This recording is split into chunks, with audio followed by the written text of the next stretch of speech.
Hello everyone, welcome to battle IAS. आशा करता हूँ आप लोग बहुत अच्छे होंगे। आज हम 29 ऑफ अक्टूबर का द हिंदू न्यूज़पेपर एनालिसिस करेंगे। इसमें टोटल मैंने 5 आर्टिकल लिए हैं। जैसे पहला आर्टिकल बात करता है फर्टिलाइज़र की सब्सिडी जो गवर्नमेंट देती है, इस बार राबी सीजन में उसको इंक्रीज़ कर दिया है। अब यहाँ पे आपको मैं समझाऊंगा ये होती क्या है सब्सिडी, और जब बात करते हैं फर्टिलाइज़र के कॉन्टेक्स्ट में तब ये क्या बन जाता है।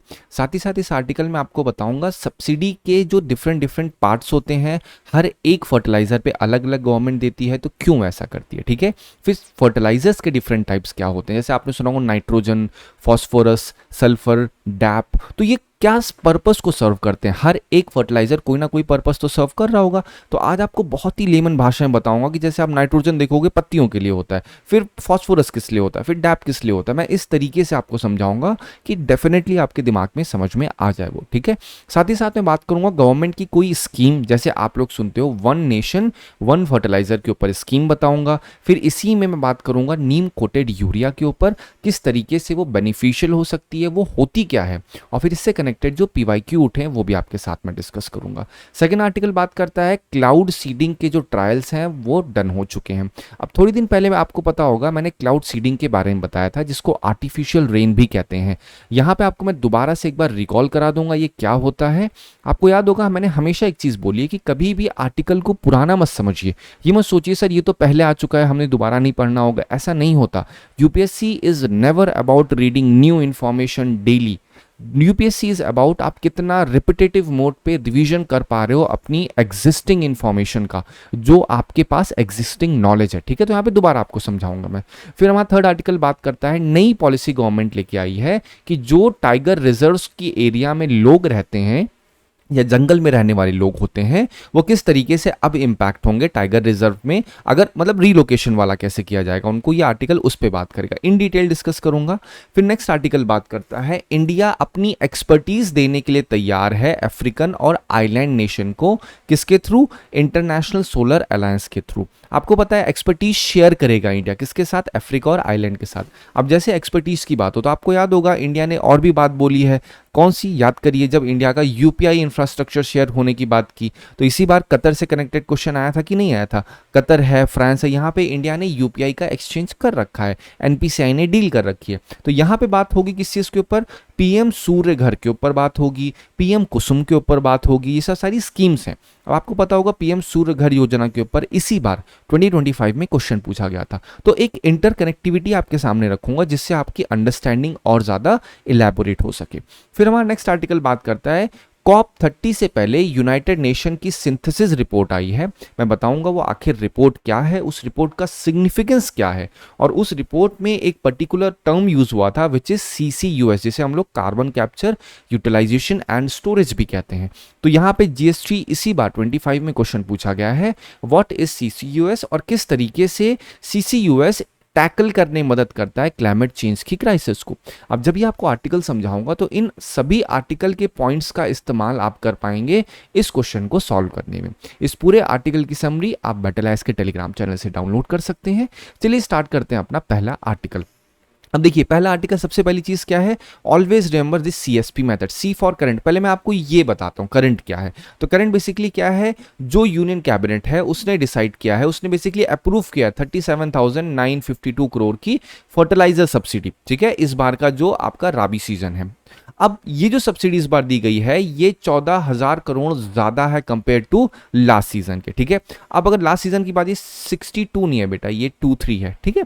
चलो अब यहाँ पे हुआ क्या, अब गवर्नमेंट की ये सब्सिडी में चेंज किया गया बेसिकली। अब क्या ये पेपर के लिए रेलेवेंट है, नहीं, बिल्कुल भी इसमें कुछ भी नहीं पढ़ना, क्योंकि कभी भी यूपीएससी ये सारे डेटा फैक्ट के ऊपर नहीं पूछेगी।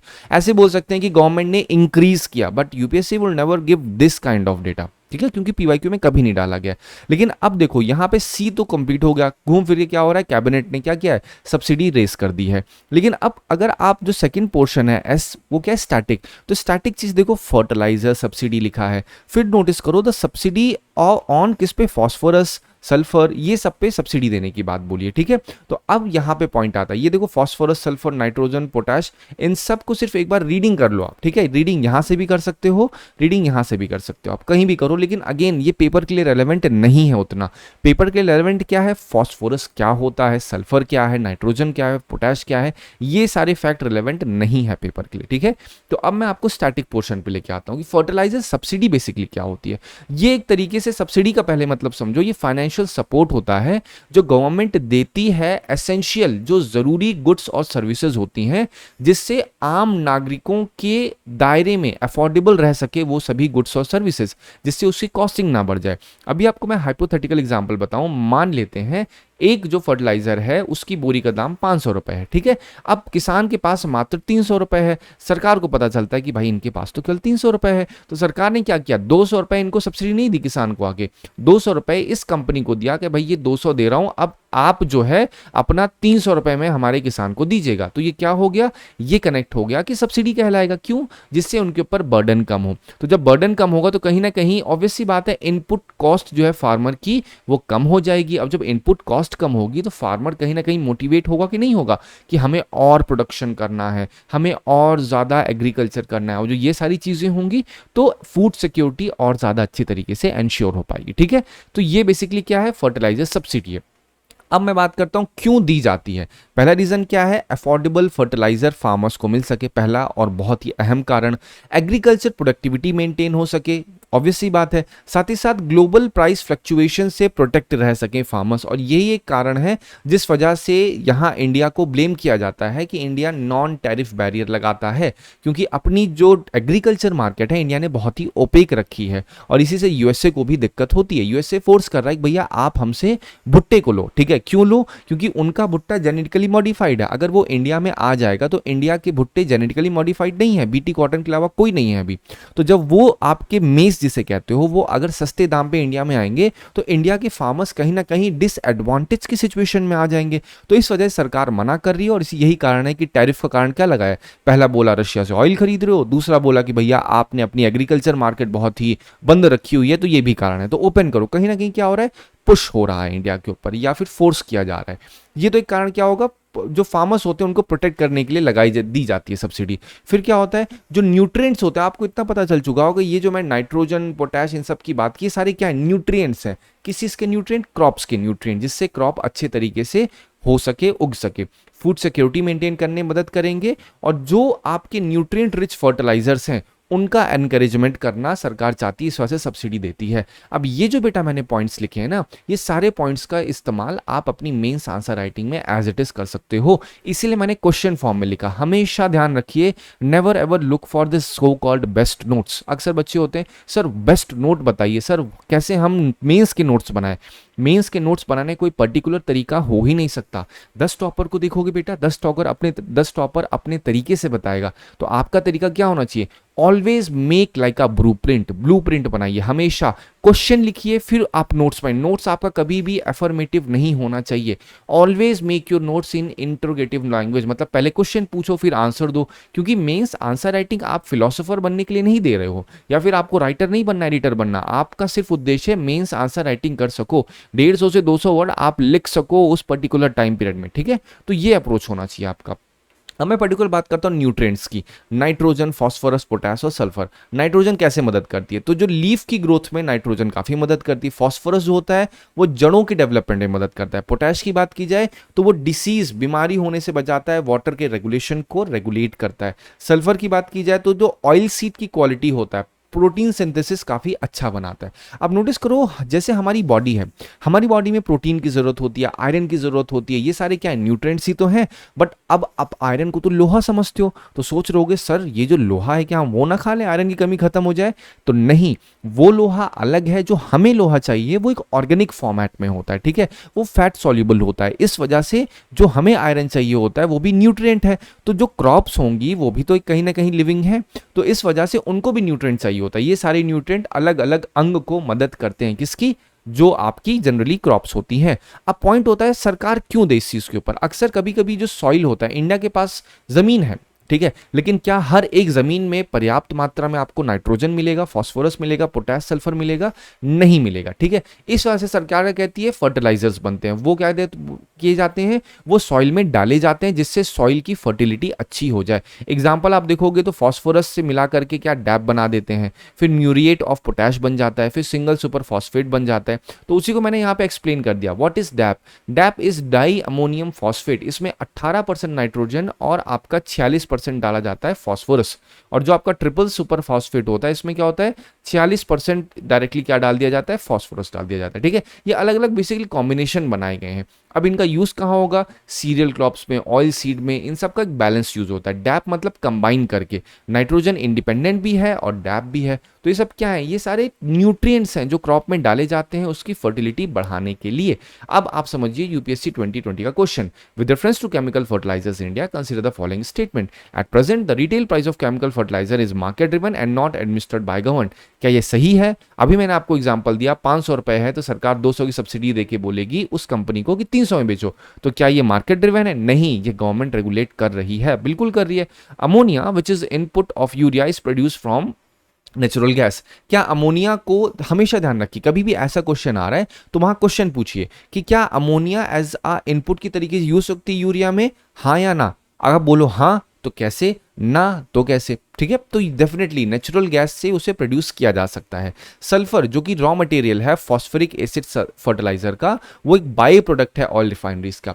हमेशा ध्यान रखिए कभी भी ऑयल रिफाइनरी या फिर क्रूड की बात हो रही है तो वो एक बहुत ही ब्रॉड होता है। कोल में भी आपको सल्फर दिखेगा तो ऑब्वियस सी बात है ऑयल रिफाइनरीज में क्या सल्फर नहीं निकाल सकते? डेफिनेटली। तो 2 और 3 इज द राइट वन। चलो अब पॉइंट आता है कौन डिसाइड करता है फर्टिलाइजर सब्सिडी? तो गवर्नमेंट ऑफ इंडिया के द्वारा डिसाइड की जाती है, एडमिनिस्टर की जाती है केमिकल मिनिस्ट्री के द्वारा, जो केमिकल फर्टिलाइजर मिनिस्ट्री होती है, ठीक है।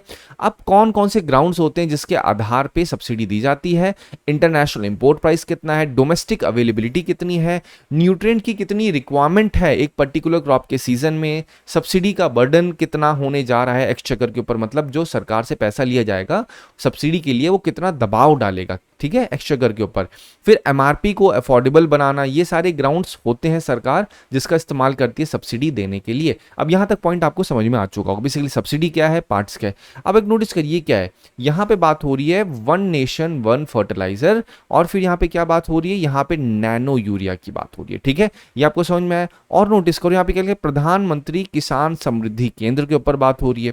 और थोड़ा सा ध्यान दोगे तो किस चीज के ऊपर बात हो रही है, यहां पे बात पीएम किसान, ये पीएम किसान स्कीम के ऊपर बात है, ठीक है। तो यहाँ पे 2-3 चीजें आपको मिल चुकी हैं। आर्टिकल पुराना है लेकिन पॉइंट यहाँ पे क्या बात होने जा रही है, वो है one nation one fertiliser. Recently अगस्त का भी एक आर्टिकल है, अगर आप पीआईबी में simple one nation one fertiliser आप लिखना चाहो तो आप नेट पे लिखिए, पीआईबी लिख दीजिए बस, उसके आगे one nation one fertiliser PIB, तो वहां पे आपको पर्टिकुलर आर्टिकल दिखेगा, आप उसकी डेट देखिएगा, अगस्त की डेट है, उसको आप पूरा पढ़ लेना। वो एक तरीके से इंट्रोडक्शन दिया है पीआईबी ने, फिर बॉडी दिया है, कंक्लूजन दे रखा है। मैंने क्यों बताया ये सब बेसिकली, तो आपको की गवर्नमेंट स्कीम्स पता होनी चाहिए फर्टिलाइजर सब्सिडी के रिगार्ड में। पहली तो एक क्या है, न्यूट्रिएंट बेस्ड सब्सिडी, जो फिक्स सब्सिडी दी जाती है पीएन के फर्टिलाइजर्स में। वन नेशन वन फर्टिलाइजर, यहाँ पे क्या है, एक यूनिफॉर्म ब्रांडिंग की जाती है भारत फर्टिलाइजर नाम से, जिससे ट्रांसपेरेंसी इंश्योर की जा सके। साथ ही साथ जो फर्टिलाइजर प्लांट है उनका रिवाइवल किया करती है सरकार, जिससे फर्टिलाइजर्स की कमी ना हो, प्लांट्स इनफ रहे। फिर एक स्कीम है पीएम प्रणाम स्कीम, यह करती है स्टेट्स को इंसेंटिवाइज करती है जिससे केमिकल फर्टिलाइजर्स का इस्तेमाल कम हो और जो ऑर्गेनिक ऑल्टरनेटिव्स होते हैं उन पे ज्यादा ध्यान हो। अब इसी के लिए सरकार ने सॉइल हेल्थ कार्ड स्कीम निकाली। इसमें क्या होता है, जो सॉइल होता है, मिट्टी होता है, उसका एक रिपोर्ट कार्ड बनाया जाता है। और वो अब रिपोर्ट कार्ड बनाया जाएगा तो उसमें क्या डाला जाएगा, भैया इस मिट्टी में कितना फर्टिलाइजर डाला जा रहा है, कितना डाला जाएगा, बेसिकली बैलेंस फर्टिलाइजर का यूज करने के लिए ये सारी चीजें की जाती हैं।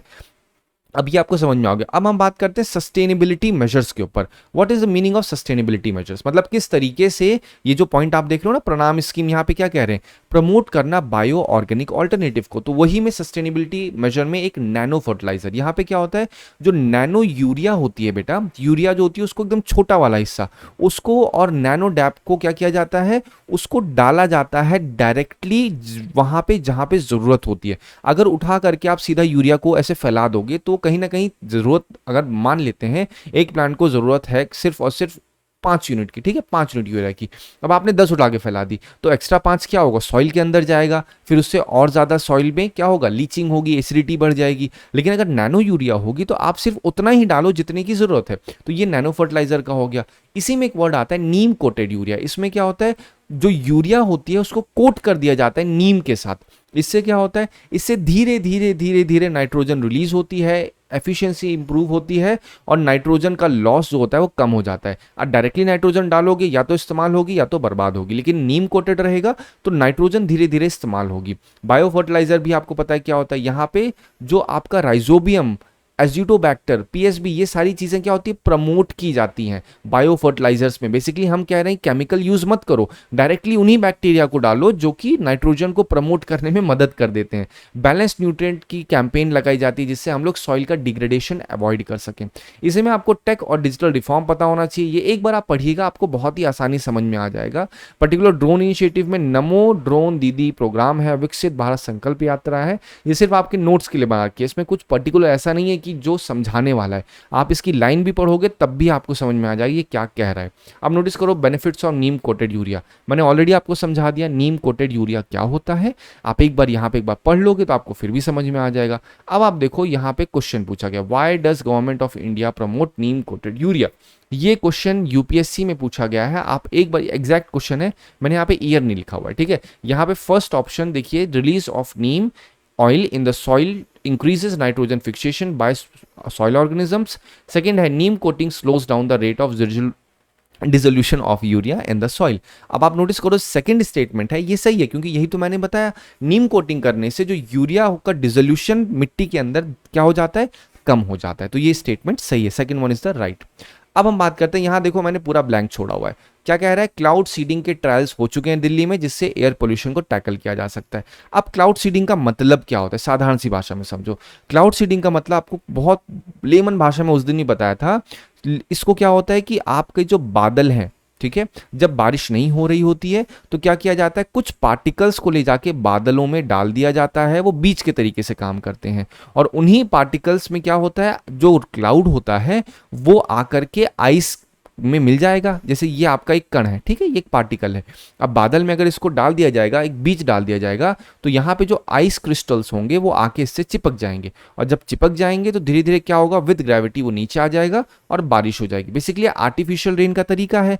तो अब ये जो पार्टिकल्स होते हैं ये क्या होते हैं, ये मैंने बहुत आसान सी भाषा में आपको पहले ही समझा दिया है, बट अभी आपको मैं बहुत ही एकदम नॉर्मल और कम भाषा में आपको बता रहा हूँ, ठीक है।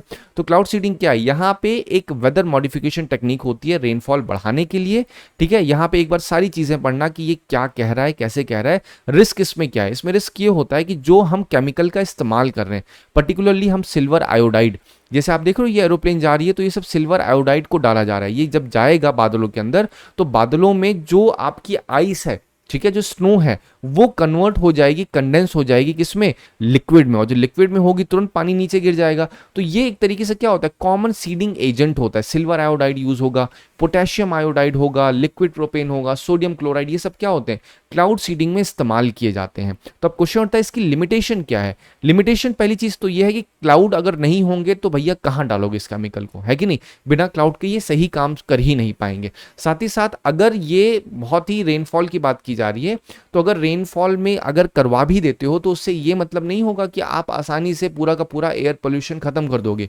ये चीजें नहीं हो पाती हैं, सिर्फ 2 से 3 दिन के लिए ये चीजें काम करेंगी, लेकिन ये चीजें सस्टेनेबल मेजर नहीं कहा जाता है क्लाउड सीडिंग को, ठीक है। चलो अब देखिए ये 25 का क्वेश्चन है, artificial way of causing rainfall to reduce air pollution makes use of क्या, silver iodide and potassium iodide, already आपको बताया हुआ है। नेक्स्ट आर्टिकल पे आते हैं। नेक्स्ट आर्टिकल बात करता है new policy on relocation from tiger reserves. तो जो ट्राइबल मिनिस्ट्री है, आप ध्यान रखिए कभी भी फॉरेस्ट राइट के ऊपर बात हो रही है, ट्राइबल्स के ऊपर बात हो रही है, तो ट्राइबल जो अफेयर मिनिस्ट्री, मैंने कहा फॉरेस्ट राइट के ऊपर, ठीक है, तो वो आप ध्यान रखिएगा, ट्राइबल मिनिस्ट्री उसको टेक केयर करती है। तो उसने कुछ नई पॉलिसी फ्रेमवर्क्स निकाले हैं कि भैया जो आपकी फॉरेस्ट ड्वेलिंग मतलब जंगल में रहने वाली कम्युनिटीज हैं, जब कभी टाइगर रिजर्व डिक्लेयर किया जाता है तो उन जो कम्युनिटीज रह रही होती हैं उनका क्या होगा।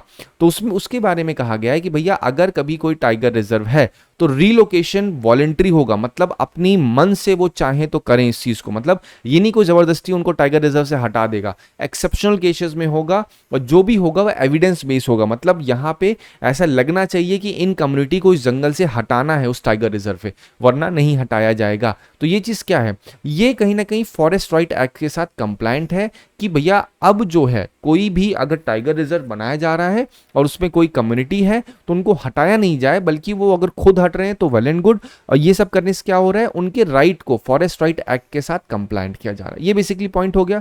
अब हम यहाँ पे समझते हैं की प्रोविजंस क्या है। प्रोविजंस ये हैं जो कम्युनिटीज हैं वो कंटिन्यू कर सकती हैं इनसाइड रहना टाइगर रिजर्व अपने अपने इंडिविजुअल फॉरेस्ट राइट और कम्युनिटी फॉरेस्ट राइट के साथ, ठीक है। अब अथॉरिटीज को अडॉप्ट करना पड़ेगा कि भाई जो आपके बेसिक इंफ्रा है इनसाइड रिजर्व्स, ग्राम सभा का पार्टिसिपेशन होगा टाइगर की कंजर्वेशन के लिए, इको डेवलपमेंट के लिए, ठीक है। अब ये समझो what is individual forest right और आपका community forest right. Individual forest right क्या होता है, ये इंडिविजुअल ट्राइबल फैमिलीज को दिया जाता है अंडर FRA 2006। कम्युनिटी में क्या होता है, एक पूरी एंटायर ग्राम सभा को या फिर कम्युनिटी को ग्रांट किया जाता है फॉरेस्ट का राइट। राइट किसका, जो आपके फॉरेस्ट के रिसोर्सेज हैं वहां पे राइट दिया जाता है। तो क्या ये जो फॉरेस्ट ड्वेलर्स हैं इनके पास फॉरेस्ट में जो आपके बैम्बू होते हैं वो काटने का अधिकार है, गिराने का अधिकार है, ये आपको पता होना चाहिए। तो आप बोलोगे नहीं, तो इसी से कनेक्टेड क्वेश्चंस भी पूछा गया। बट आप पहले समझो कि इस पॉलिसी का क्या इंपैक्ट होगा। किस पॉलिसी का, जो ट्राइबल अफेयर ने कहा है कि टाइगर रिजर्व अगर कहीं डिक्लेयर किया जाएगा उसके अंदर रहने वाले लोगों को जबरदस्ती नहीं हटाया जाएगा। तो इसका क्या पॉजिटिव इंपैक्ट होगा, क्या निगेटिव इंपैक्ट होगा, आप ये पढ़िएगा। तो पहला इंपैक्ट तो ये होगा, ट्राइबल राइट्स होंगे, क्या होंगे, प्रोटेक्ट होंगे, ट्रस्ट कोऑपरेशन बढ़ेगा, को एग्जिस्टेंस प्रमोट होगा, अकाउंटेबिलिटी और ज्यादा इंप्रूव होगी और ग्राम सभा का डिसीजन मेकिंग रोल और ज्यादा इंप्रोवाइज हो जाएगा। ये सब क्या है, पॉजिटिव इंपैक्ट है। इनको आप मेंस आंसर राइटिंग में बेटा यूज कर सकते हो। अब अगर मैं बात करूं नेगेटिव इंपैक्ट की, तो यहां पे क्या है, रीलोकेशन स्लो हो जाएगा। अब स्लो हो जाएगा तो इससे कहीं ना कहीं ह्यूमन वाइल्ड लाइफ कॉन्फ्लिक्ट होने के चांसेस बढ़ जाएंगे, फाइनेंशियल बर्डन और बढ़ जाएगा। अगर रिजर्व्स के अंदर ही लोगों को ध्यान देना पड़ेगा जो फॉरेस्ट ऑफिशियल्स हैं तो उनके ऊपर कहीं ना कहीं प्रेशर बढ़ जाएगा, ठीक है। कोऑर्डिनेशन में डिफिकल्टी हो सकती है, जो डिफरेंट मिनिस्ट्रीज हैं, ये भी एक सबसे बड़ा पॉइंट है। साथ ही साथ जो कंप्लायंसेस हैं उसके लिए और कैपेसिटी और एक्सपर्टीज की जरूरत पड़ेगी। ये सारे क्या हो गए, ये निगेटिव इंपैक्ट हो गए। 2006 का सवाल देखिए, क्या कह रहे हैं कि भाई साहब जो FRA है 2006 कौन सी मिनिस्ट्री हैंडल करती है, तो आप बोलोगे मिनिस्ट्री ऑफ ट्राइबल अफेयर्स। फिर 2019 का क्वेश्चन देखो, यहाँ पे क्या कह रहे हैं, रिसेंट अमेंडमेंट के द्वारा जो फॉरेस्ट ड्वेलर्स होते हैं उनके पास राइट होता है बैम्बू को गिराने का। क्या ऐसा है, नहीं, ऐसा नहीं है।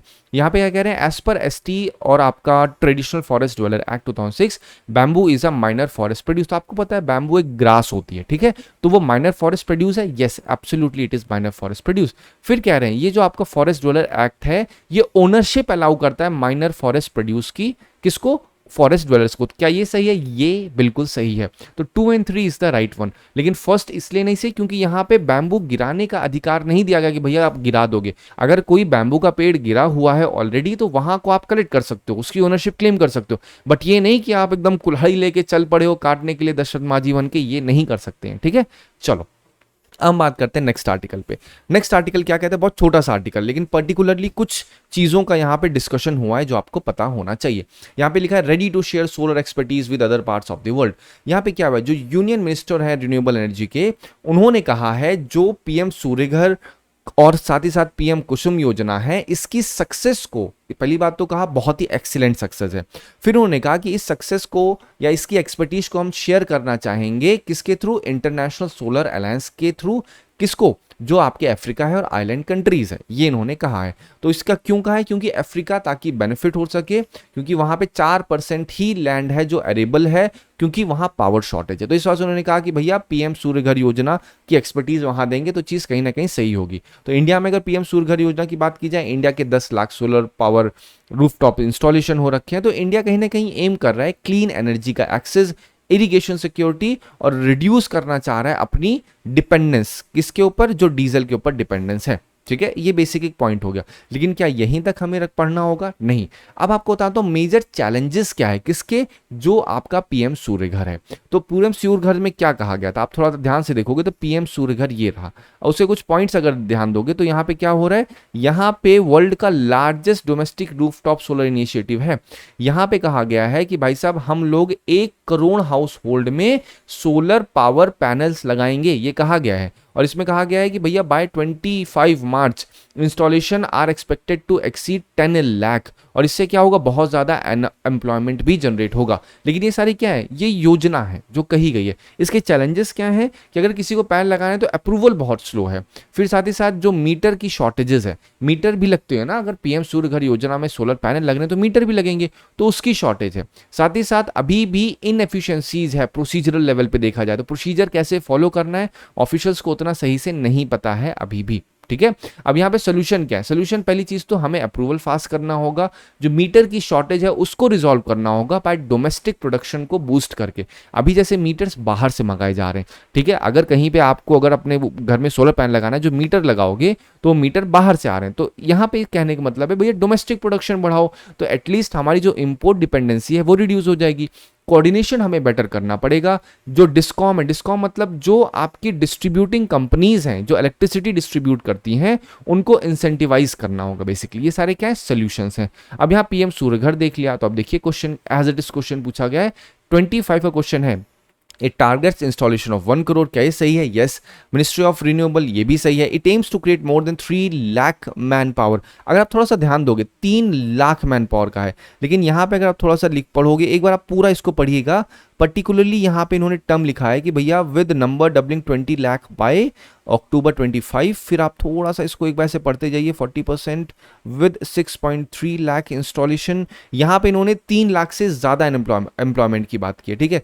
यहाँ पे number doubling bold summer, just a second, आप एक बार पढ़िएगा आप, ठीक है। यहाँ पे बेसिकली जो पॉइंट कहा है, ये जो लिखा है ना 3 लाख, तो 3 लाख से कई ज्यादा इसमें पॉइंट कहा गया, तो कह रहे हैं मोर देन 3 लाख, तो ऑब्वियसली मोर देन 3 लाख इसमें जो स्किल्ड मैन पावर है through fresh skilling upskilling under scheme component capacity building के लिए रखा गया। क्या सही है? एब्सोल्युटली दिस इज राइट, ठीक है। चलो अब हम लोग बात करते हैं नेक्स्ट आर्टिकल। नेक्स्ट आर्टिकल बात करता है यूनाइटेड नेशन की जो सिंथेसिस रिपोर्ट आई है COP 30 से पहले।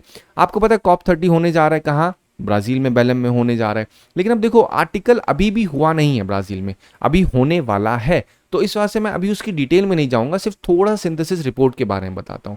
रिपोर्ट क्या कहती है कि भाई साहब जो ग्लोबल एमिशन है बाय 2035 वो केवल 17% ही रिड्यूस होगा। अगर बात की जाए जो अलग अलग कंट्रीज ने अपने एनडीसी, जिसे हम लोग कहते हैं नेशनली डिटरमाइंड कंट्रीब्यूशन, मतलब एक देश कितना प्रदूषण फैलाएगा और कितना प्रदूषण वो रोकेगा। एनडीसी मतलब क्या होता है? नेशनली डिटरमाइंड कंट्रीब्यूशन, वो कितना कंट्रीब्यूट करेगा प्रदूषण को रोकने में, ये होता है हर एक देश का एनडीसी। तो यूएनएफसीसीसी की रिपोर्ट में ये चीज कही गई है कि भाई साहब जो एनडीसी सबमिट हुए हैं अगर उसका पालन किया जाए तो केवल 17% ग्लोबल एमिशन रुकेगा, और उससे क्या होगा, उससे कहीं ना कहीं टारगेट सही से अचीव नहीं हो पाएगा। तो ये चीज कहीं ना कहीं काफी चैलेंजिंग है। और रिपोर्ट में केवल अभी तक 64 कंट्रीज ने अपना एनडीसी दिया है। इंडिया ने अभी भी सबमिट नहीं किया, इसके पहले भी आपको बताया था। एनडीसी के ऊपर एज इट इज क्वेश्चन पूछा गया, आपको पता होना चाहिए।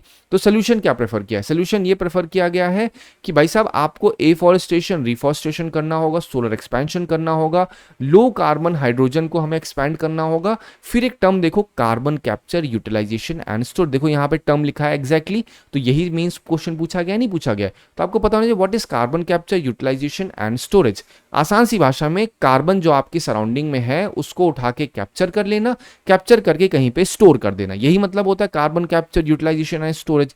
इसके ऊपर एज इट इज क्वेश्चन भी पूछा गया है। अब ये जब होगा तो कहां पे है? आपको पता होना चाहिए कार्बन मार्केट बनी है, तो कार्बन मार्केट को रेगुलेट करने के लिए कौन सी बॉडी बनी है? आपको पता होना चाहिए नेशनल डेजिग्नेटेड अथॉरिटी बनाई गई है। जिस तरीके से शेयर मार्केट को सेबी रेगुलेट करती है, वैसे ही कार्बन मार्केट को रेगुलेट करने के लिए एनडीए बनाया गया, ठीक है। तो यहाँ पे कह रहे हैं भैया आप बताइए कार्बन कैप्चर और सिक्वेस्ट्रेशन कैसे किया जा सकता है। एग्जैक्टली इसी थीम के ऊपर 2 से 3 सवाल और पूछे गए हैं यूपीएससी में, इसलिए आपको पता होना चाहिए, इसमें सारे के सारे तरीके सही हैं, ठीक है। आई होप आपको इस आर्टिकल से मदद मिली होगी। Thank you so much for watching this video.